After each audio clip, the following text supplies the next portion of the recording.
The average person will spend 90,000 hours of time at work over their lifetime. To put this figure into perspective, that is about 10 years of back-to-back work. So it's no wonder that productivity advice is so popular. We rightfully try to make the most of the time we spend at work. But our desire to be more productive can turn into a harmful addiction to productivity content, which is toxic productivity, which I also like to call productivity porn. Similar to actual porn, it's completely disconnected from reality, can be addictive, and if you follow it at face value, you may pick up some ineffective methods. Not all productivity methods are made equal. Some are backed by science, whereas others are cobbled together by self-experimenting entrepreneurs that are trying to sell you the dream of a magically more productive life. So how can you identify such productivity porn? There are 3 signs that should make you a little bit suspicious. First, unrealistic demands. Waking up at 5 a.m. every morning, getting to inbox 0 before 6 a.m.,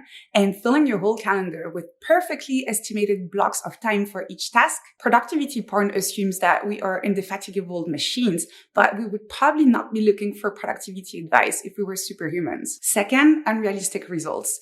A big part of the success of the 4-Hour Work Week by Tim Ferriss is the title. Who wouldn't want to shorten their whole week to just 4 hours of productive work? There is nothing wrong with encouraging people to become the best version of themselves. However, productivity porn is selling you the vision that you can become a completely different person and that you can get there fast. Just a quick note here. I know that there are lots of useful tips in Tim Ferriss's book, but I think it's important we talk about the way productivity books are marketed. I mean, look at these. Productivity Ninja, Extreme Productivity. There's something a little bit unethical about the way these titles feed into our natural desire for self-improvement to sell more copies. And finally, a guru-like persona. The unmistakable, look at me, I got it all figured out personal brand that productivity guru use to attract and retain readers is often a sign of productivity porn. While some productivity writers may have achieved certain results, it is a little bit deceiving to tell people that there is a step-by-step recipe that everyone can reproduce to achieve the exact same results. If you notice one or several of these signs, you're probably looking at productivity porn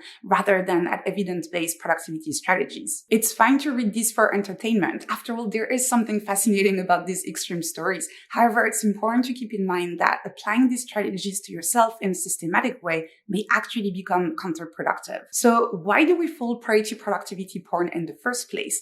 What is so appealing to these extreme productivity strategies? Well, productivity porn targets our tendency for wishful thinking. While positive thinking may lead to a more productive behavior, wishful thinking shapes our decisions in a way that is based on what is pleasing to imagine rather than on rationality. Christopher Booker called it the fantasy cycle, where wishful thinking makes us focus on goals that can never be reconciled with reality. Worse, productivity porn can be a form of procrastination. When we don't feel like working, planning and reading about productivity can give us the illusion of productivity. Buying the perfect bullet point journal, researching the best Pomodoro apps, or looking up that one trick that is going to make you more productive. Instead of making us more productive, these are actually preventing us from getting any work done. And if we go even deeper, consuming productivity porn can also be a sign of lack of confidence. The process of learning from supposedly more productive people is akin to asking for permission before starting an ambitious project. There are no magic bullets when it comes to productivity. Instead of scouring the web for that one trick that is going to make you magically more productive,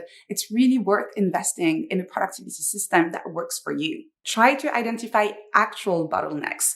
Ask yourself, what are my current challenges? What is getting in the way of achieving my goals? Do you have weird sleep patterns that have zero impact on the way you work because you have a flexible schedule? Well, let it be. But do you have a chronic lack of motivation that is preventing you from doing your best work? Well, that may be worth looking into it. It's also really important to make time for self-reflection. We spend so much time at work. Don't do it mindlessly. Take the time to dig deeper into your thoughts and your emotions. Try to identify the parts of your job that you like and the one you don't, and ask yourself why and how you can make the whole process overall more enjoyable. Some people like journaling, other people do a weekly review, some other people have support groups or a thinking buddy. Just find the self-reflection method that works for you. Lastly, don't overthink it. Just focus on the process. There is no better way to learn than by doing. So get started and learn from your mistakes. There is no better productivity coach than yourself. I hope you enjoyed this video. If you did, please make sure to like and subscribe, and I'll see you in the next one. Squishy, squishy.